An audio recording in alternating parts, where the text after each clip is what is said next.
It's Muck You, the American Muckrakers podcast, where we sling mud at the high and mighty. I'm David Wheeler, the clown who kicked off this circus, joined by my good friend, co-founder, and co-host, Colonel Mo Davis, with an introduction of our guest today. Take it away, Mo.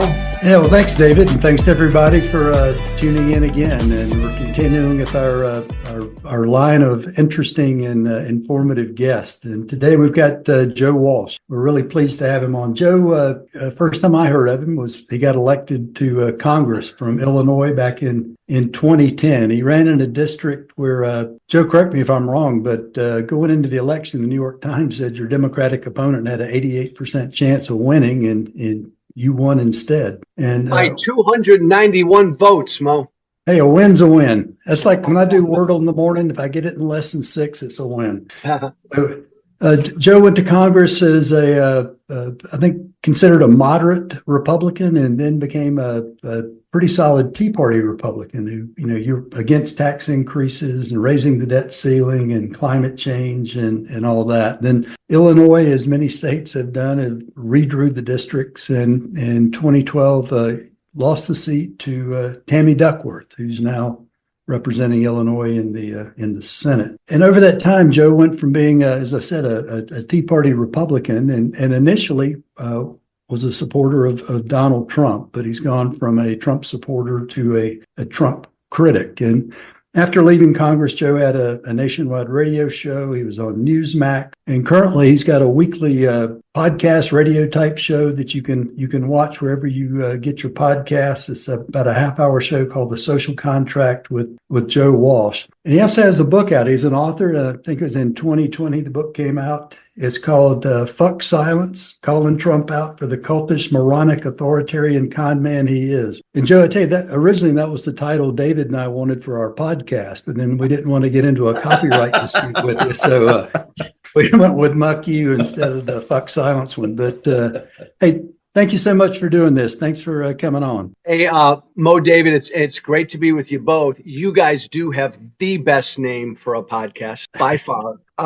And Mo, I appreciate you reading that full title of that book. And I was looking at the book I wrote about Trump a week or so ago, and it amazes me. I wrote that book in the fall of 19 and early 2020 before either impeachment. And I tried to make the case then about how unfit he was. And man, that's crazy, because that was like before both impeachments and trying to overthrow the election and everything. Feels like 100 years ago. Yeah, I know. It strange times we're living in. It's interesting that we had Paul Begala on last week, and Paul had a book he and Carville wrote back in the 90s. It was called Buck Up, Suck Up, and Come Back When You Foul Up. And so I asked him, I said, wasn't there another 4-letter F word that you really wanted to use instead of foul? And he said, well, we did, but our publisher said they wouldn't put it out. But apparently by 2020, publishers had changed their mind and let you put the F word in there. Well, it is interesting, guys. Like I've become pretty potty mouth ever since 2016. And then when I turned against Trump, I let F-bombs drop all the time. And when I go on CNN and MSNBC, sometimes I'll say that's bullshit. And it's really, it is, I don't know if it's a good or a bad thing, but we're seeing a lot more of that now, aren't we? Yeah. And we usually watch Nicole Wallace in the afternoon, and she'll throw some profanity in there from time to time, but the times call for it. Hey, let me ask you, when you were in Congress, you served on the Homeland Security Committee.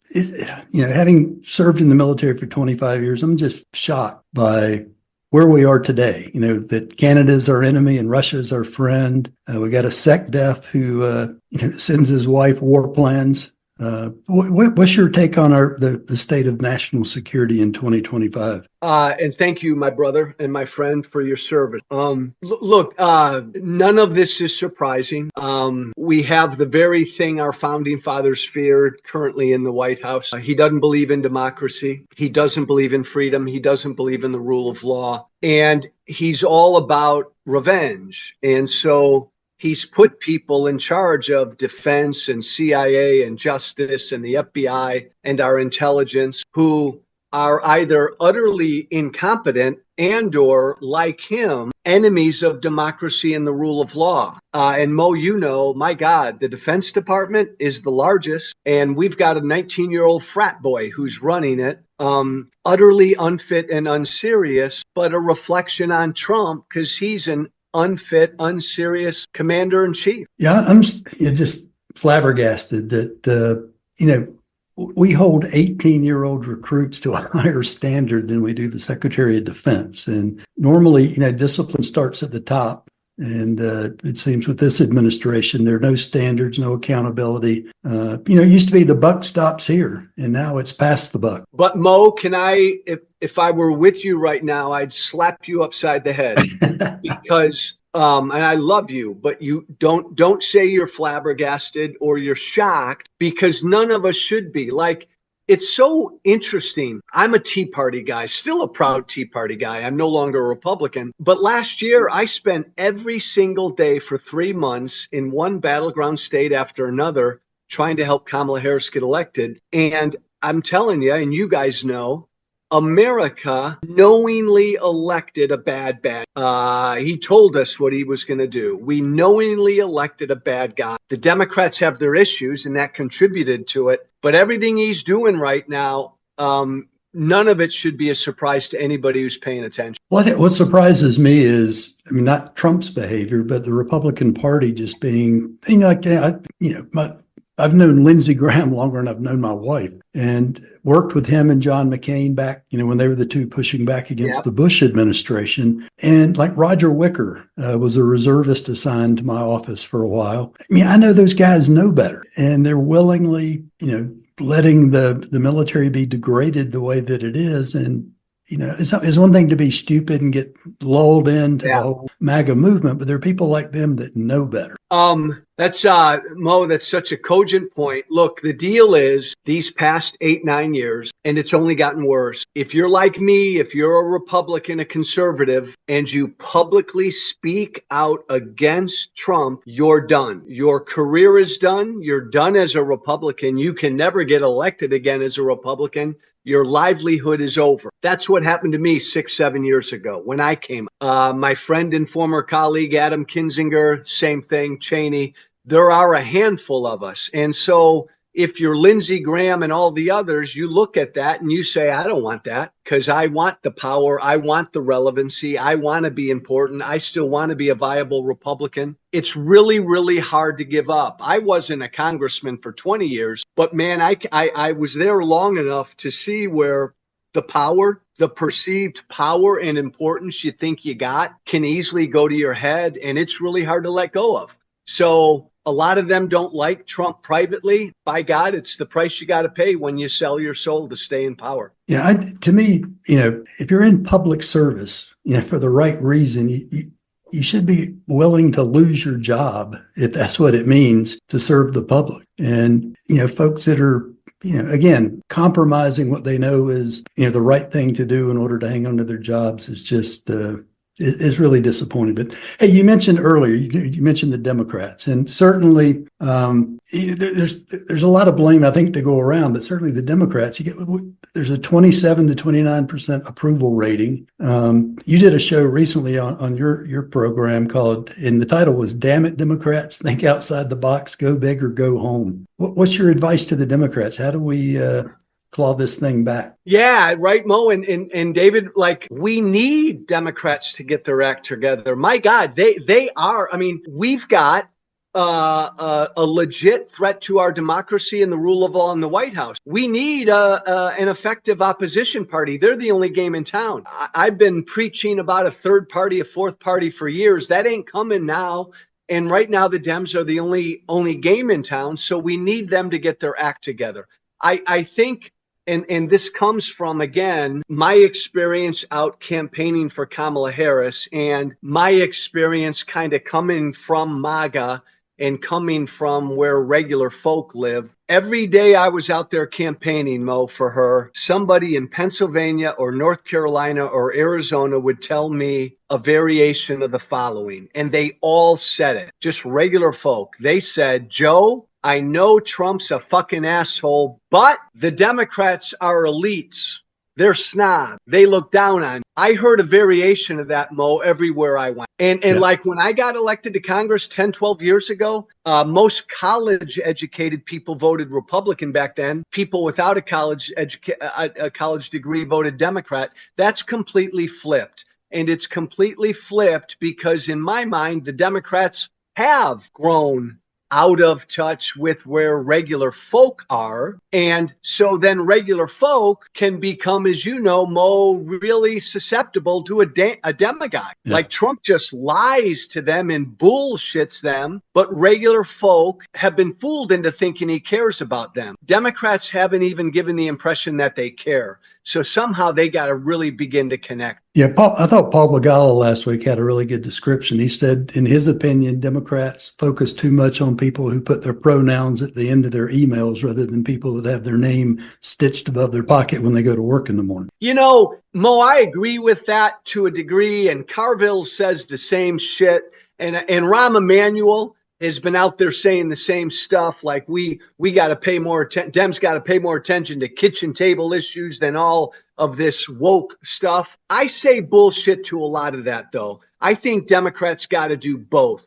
I think Democrats got to just take the issue of like transgender men and women. Yeah, have the left at times gone too far pushing stuff? Pronoun stuff and the rest? Sure. But my God, the MAGA right, when it comes to transgender Americans, they don't even think it exists. They think these people should be shunned. It's a mental illness. Most Americans are where Democrats should be on the transgender issue. Live your life. Be true to yourself. We love and embrace all of God's children.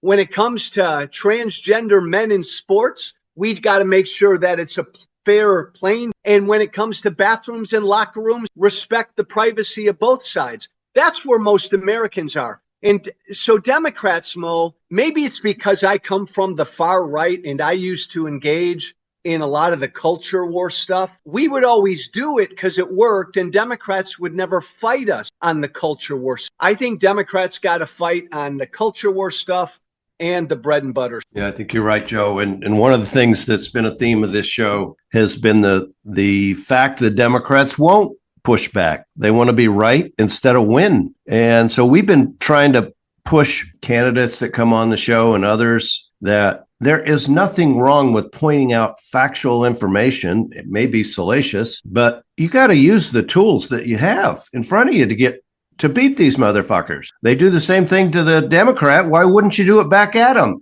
And here's my question for you, Joe. What is the difference in the DNA between a Democratic candidate and a Republican candidate? Why is it they're willing to go the extra way to win and the Democrat would rather lose? Yeah. And you know what, David? It's always been that way. Again, when I was in Congress, we Republicans knew that we'd go places that Democrats wouldn't go. And so we'd pound them over the head with shit. You know, in a way, Democrats, like I agree with Democrats on most values and they're more decent, loving, tolerant people. But Republicans fucking will grab you by the balls and do whatever it takes to win. And so I don't want Democrats to lose their decency, but damn it, I want Democrats to be authentic, to be righteously angry and to fight. Yeah, but Democrats don't have to lose their innate ability to be empathetic and helpful to others. Not at all. But the fucking candidates better, or they're not going to have any positions in government. Yeah, I know. I agree with that. But and David, I'd say, look, Democrats come across as sort of wussies, as they do come across as academics and elitists. Elitists. Now, we are living, and I've been preaching this every time I go on TV, we've been living in a populist moment for a long time. And all that means is regular people are pissed off at their government because they don't think their government's doing what government should do. So along comes Trump and MAGA, and they demagogue the populist moment. Donald Trump is a populist. He's an evil populist. But the Democrats don't even have that. They don't even recognize this moment. So I want them to be good, righteous populists and fight for stuff. I don't care. I'm not an AOC or a Bernie guy. I'm not way over there on the left. But man, I support them because they fight.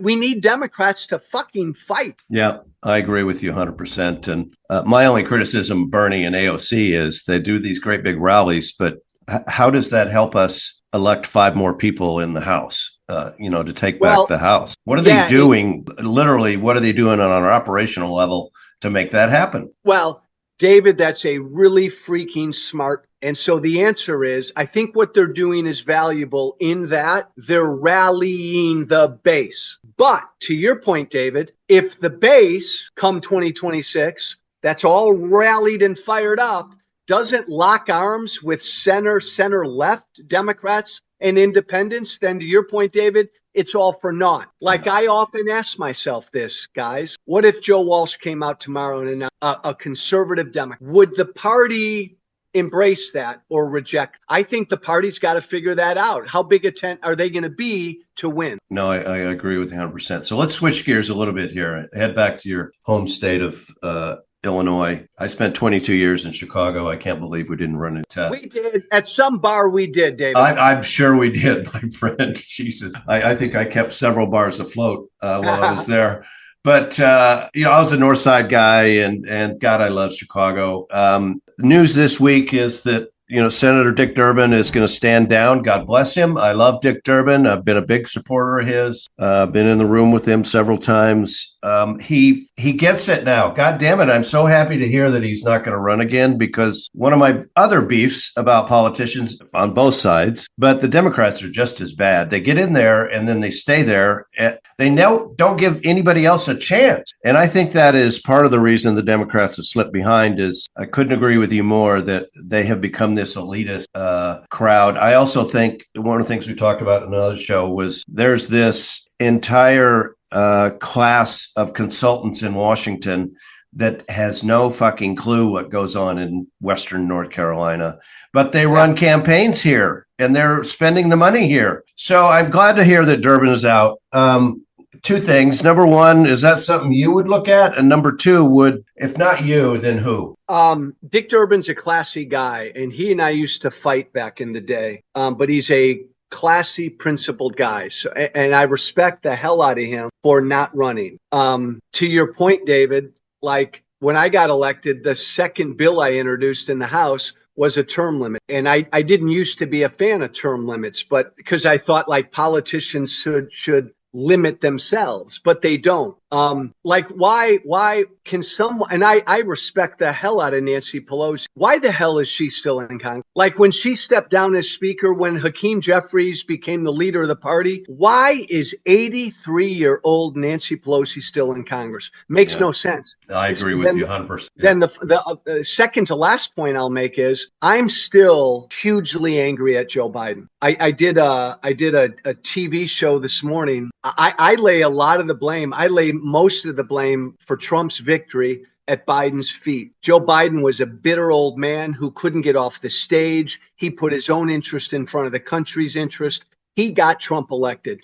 My God, why the hell was he still sticking around? Messed everything up. Now, to your point about Illinois, I'd love to go back and run for that Senate. Jan Schakowsky, my former colleague, is also retiring. A lot of that district is my home district. The problem is I'm not a Democrat. I could become a Democrat, but there will be really well-known Illinois and local Democrats that will run for those seats. And I don't know that the Democratic Party would embrace former Tea Party Joe Walsh coming back home. Well, Joe, it's interesting. We had Adam Kinzinger on and ask him the same thing, that, where do you go if you're a Joe Walsh or an Adam Kinzinger or Liz Cheney? Where do you go? Because clearly, the Republicans have no place for you. And he made the same point you did. If the Democrats were a big enough tent that they could accommodate from, like the AOC left to a moderate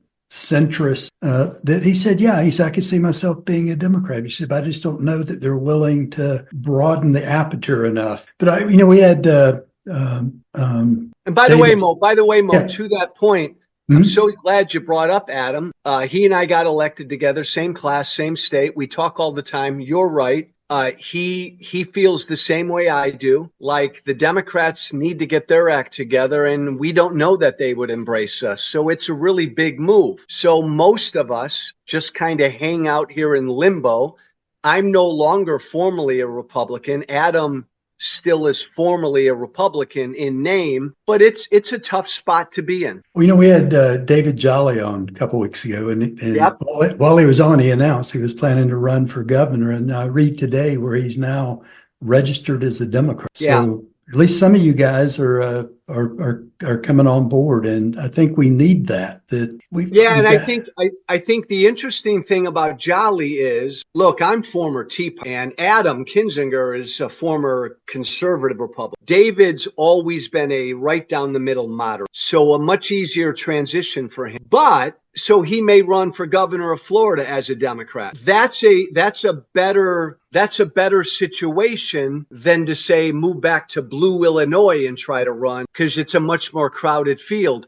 Florida's a pretty decent, solid red state. So Jolly running as a Democrat, he's got a great chance to get the nomination. And then, in a crazy year, he could win. Yeah. Yeah. What if I could just jump in a second, Mo? Yeah, sure. Joe, you know what you're saying, just angers the fuck out of it, to be honest with you. It should. It does. The fact that the Democratic Party has not figured out that they need people like you, and I'm going to raise my voice here. I'm sorry. They need you. They need Kinzinger. Invite you to the party. Give you a spot on the national committee. I don't understand how these people get elected, run this party with this such short-sighted, it's stupid thinking that when you've got opportunities right in front of your faces, and your elite rich faces, unfortunately, and I think you've hit it on the head. But why wouldn't they set up a caucus of former folks that are willing to align with the Democrats, whether they become a Democrat or not? Who cares? As long as they're going to align and help the party, invite those people to the table. Well, David, you're right. But in essence, that's what we've done. We've formed an informal alliance with Democrats. Adam and I and a bunch of other Republicans have. I mean, we were out there all last year, Republicans for Harris. But we've been doing it from a position of Republicans or independents. And we could, in essence, what am I? I'm a temporary Democrat, because I'm going to spend the next 2 cycles at least helping Democrats get elected. As long as MAGA is MAGA and the Republican Party's the threat it is, I'm always going to help get Democrats elected. So it's a weird place to be in, because to your point, David, in essence, Kinzinger and I are temporary Democrats right now to begin with. But we had a long tradition of having, particularly like here in North Carolina, blue dog Democrat, which is what I think you and Kinzinger would fit that model. But I don't know that there are any true blue dog Democrats serving right now. No, Mo, this is a real problem in Congress. When I was there, it was bad. Like, both parties, Democrats were mostly far left and far left, and Republicans were mostly, far right and Tea Party. The primary system incentivizes this, right? The more extreme voices win primaries.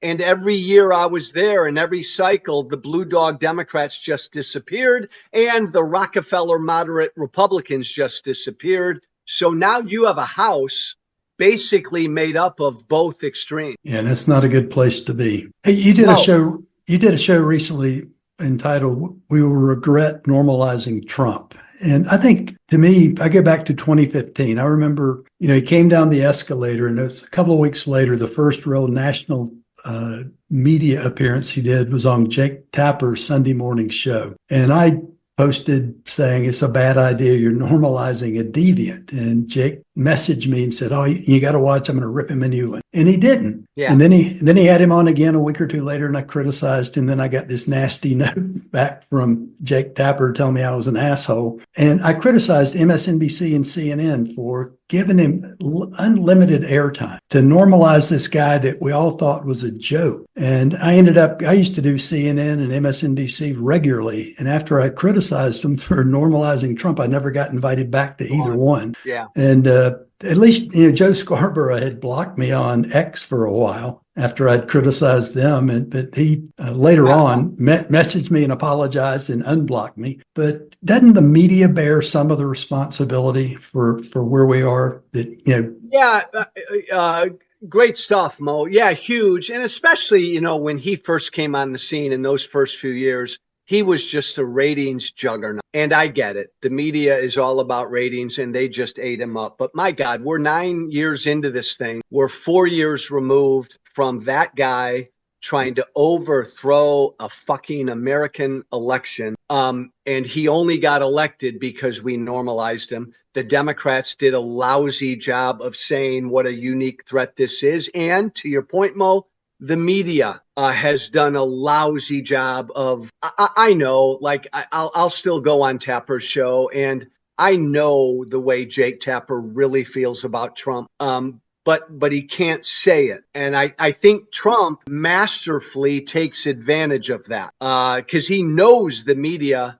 is just going to talk about him every day and normalize him every day, and he can do whatever he wants. It's a real problem. I think it's got to come from a righteous standing on the mountain. The media is not going to. Yeah. Well, one reason David and I started this podcast and after the election was over in November. I mean, the far right MAGA owns social media, literally owns it. And the mainstream media has been whipped into submission. So, how do you get information out to people to tell them the truth? Because, a lot of these people are willing to believe bullshit that, 20 years ago would have been grounds for an involuntary commitment. But how do we get the truth out to people when, the normal means of communications are dominated by the other side? Yeah, it's weird, Mo. Like Dems are so far behind the eight ball on. Republicans have learned and built up a whole alternative media ecosystem. Democrats still value going on MSNBC and CNN. Nobody watches these networks. That is like so yesterday.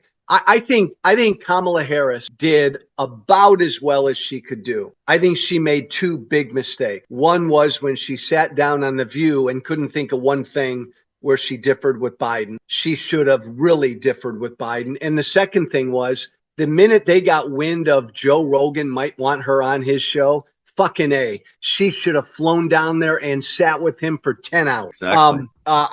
Right. But Dems are afraid of this world. Now, Republicans do have an advantage in that they lie. Like it's easy for Trump to sit down with somebody for 3 hours because he's utterly untethered to truth. But again, Democrats got to get in the arena. The arena is alternative media, podcasts. This is where people get their news. Democrats got to go into these arenas and righteously speak truth. Yeah, it's interesting you say that, Joe. If you look at our past podcasts, it's mostly guys like you. We have bent over backwards trying to get a U.S. senator or a sitting member of the Congress on the Democratic side on our show, and we can't even get a fucking call back. But that's ridiculous. Adam Kinzinger on. Joe Walsh on. Yeah. Other moderate Republicans, David Jolly, just no holds barred. He's just, David, whenever you want me, I'll be there. So part of it is the Democrats' fault. And I know a lot of some of these consultants. I knew the campaign manager for Biden. Not a big fan of hers, to be honest with you. Yep. They're just grifters. I mean, I'm sorry. We got grifters on our side of the aisle too, Joe. Some of these consultants that take on these gigs, knowing full well they're going to lose and spend million upon millions of dollars, ought to be taken out behind the shed, as far as I'm concerned. So, all right, that's my rant. That's my rant for the day. I love David. Preach, brother. I love that rant. I made up my mind 8, 9, 10 years ago. I will go on any podcast, big and small, doesn't matter to me, and that's what I do. The second point, though, is voters are screaming for authenticity. They do not want to get behind or support somebody who sounds like a fucking politician. Democrats sound like fucking politicians. Trump is a pathological liar. He's a demagogue. He's a bullshitter, but he comes across as authentic. And he certainly doesn't come across as a packaged politician. And I'll tell you what, Democrats got to find people like this. Yes, Even, I agree. maybe Yep. David and Mo, maybe you two disagree with me. Even like the governor of Pennsylvania, Shapiro, and Pete Buttigieg, and everybody says what wonderful speakers they are. To me, they sound like practiced, rehearsed, polished. I'm not going to get any word wrong politician. I want a fucking Democrat who will rip their shirt off and say a bunch of shit, but talk like a real person and not a politician. I don't know who that Democrat is. Yeah, I don't either, and it's not Gavin Newsom. I'll promise you that. Fuck him. He's so inauthentic. Yeah. No, I think he's a good governor. So don't send your henchmen after me, Gov. But as a presidential candidate, there's no fucking way he would win. It's not the time for Slick. No, he comes across as Slick. Slick's not going to do it. Yeah. So Joe, rants are over. Our listeners like getting to know our folks a little better. What do you do in your off time, or are you just on all the time, my friend? I've learned, David, to take time off. It took me a while, but I finally learned it. I love dogs. If I didn't have dogs, I'd be dead. I love old Hollywood movies, so I will sit for hours in front of Turner Classic Movies when I want to really unwind. I'm a big gun guy. I like to get out in the middle of nowhere at a range and practice shooting. And I take long walks in the country. But yeah, I'm learning to take time off. Yeah, good for you, man. I mean, I think it's important. One of the things I have learned to do is I'm a single father every other week. I shut my phone off after dinner. I just shut it off and spend time with the kids, whether it's homework or movies or whatever. Good for you, David. And then and I don't go to bed with the phone on either. And then my mental health is so much better that, and I don't spend as much time on X. But I'm going to let Mo toss one more question at you, and then back to me. Yeah. Another thing we've talked about on here quite often. We had Denver Riggleman on a while back, and since leaving Congress, he and his wife have started a distillery. So we've been asking folks about. I'm a big bourbon guy. What's your Mo? You know that answer. Every Friday night, I fire off a tequila tweet where I let about 10 F-bombs fly. I am 100% a tequila guy. Yeah. Is there a favorite? No, I'm not an expert, so I'll drink damn near anything. I come from a big Irish Catholic family, 9 kids, 7 boys. My dad was a big drinker. All my brothers are big drinkers. I've never been a big drinker, but I used to drink vodka. But then my stomach was killing me because I'm always under so much stress. So I went to a doctor, and he told me 7 years ago, tequila is the healthiest booze, something having to do with the agave sugar. So I've been all tequila ever since. Love it. Yeah. That's great. Go ahead. Sorry. Back when I was running in 2020, I got the fundraising firm I was working with would give me a list of like the big donors and have me call them and thank them. And Ryan Reynolds, I don't know if you remember, he had I think it was a gin company. Yeah. That he had just sold for like, $1 billion. And he had donated, I think, like $1,000 to my campaign. So they gave me the number and said, you need to call Mr. Reynolds. So I called, and this guy answered the phone, and I said, "Hi, it's Mo Davis. Is Ryan Reynolds in?" The guy said, "This is he." And so I wanted to thank you for donating to my campaign. I really appreciate it. And he said, "I didn't donate to your campaign." And I said, "Well, I was told that you had donated down here in North Carolina." He goes, "No, I didn't donate any money to you." So I said, "Well, gee, I'm sorry," and hung up. And so, Act Blue is the Democratic fundraising platform. I sent them a note and said, "Look, I think there's been a mistake here. Could you refund Mr. Reynolds' money?" And so they did. And the next day, Ryan Reynolds called me and said, "Why in the hell won't you take my money?" Oh my God, that's hilarious. No. And it turned out the fundraising firm had found like a Ryan Reynolds who lived on Broadway and assumed that was the Ryan Reynolds. But anyway, by turning him down, he not only called me and said, "Why in the hell won't you take my money?" but he doubled his contribution. So love it. So we're thinking about we should turn down more people and and see if they would double theirs. I love it. I love it, Mo. That's classic. That's All right. classic. All right, Joe, we want to end on a high note here. What gives you hope? What makes you think we can maybe win back the House in 2026 if you do? David, that's always a bad question to ask me because I'm a dark Irishman and I generally don't lead with hope. I think this 249-year-old experiment in democracy and freedom is teetering right now, and I don't know that we'll keep it together. I'll answer your question in two ways. The only thing long-term that gives me hope for America is young people. I do a lot of public speaking with young people. They've opened my eyes, and so that gives me some hope. On 26, I just think, Trump just keeps fucking up every day. And so I think if the Democrats don't step all over themselves, they should take back the House in 26, probably not the Senate. But David, you'll appreciate this.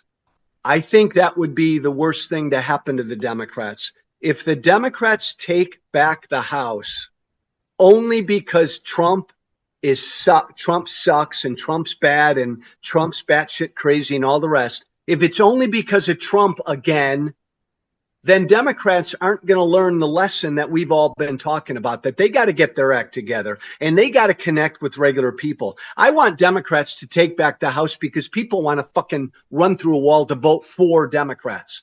And I worry that because Trump is so fucking up, that Democrats are starting to think, oh, maybe we don't have to get our act together. We can just ride the Trump is bad train to the midterms. I worry about that. Yeah, I think that's a valid argument. I hadn't thought about that. But to save democracy, I think we could take back the House and maybe kick some sense into some of these folks during 26, 27. Amen. That's a wrap for Muck You, where the mud flies and the phonies fry. Although Representative Walsh is not a phony in my book. I'm David Wheeler, the ringmaster of this Muck Fest, alongside Colonel Mo Davis in Asheville, North Carolina. Thank you to our guest today, the incomparable Representative Joe Walsh from Chicago, actually Mundelein, which isn't Chicago, but we'll talk about that later. Listen to Joe's show, The Social Contract, weekdays wherever you watch your podcasts, and get No Kings merch at oneflaginitiative.org. All one word, oneflaginitiative.org. We'll catch you next time when we rake it up. Until then, and this one goes out especially to you, Representative Walsh, Muck You! This has been Muck You, co-hosted by Colonel Mo Davis in Asheville, North Carolina, and David Wheeler in Spruce Pine, North Carolina. Thanks to our guest today, former Congressman Joe Walsh. Please listen to Joe's weekday show, The Social Contract, wherever you get your podcasts. You can also purchase No Kings merch at oneflaginitiative.org. Muck You is produced by American Muckrakers, copyright 2025. You can learn more and donate at AmericanMuckrakers.com. Follow us on Blue Sky under AmericanMuckrakers.com and on Substack at AmericanMuckrakers.substack.com. David and Mo hope you all come back soon for a new episode. And remember to never take shit from anyone, especially Trumpers.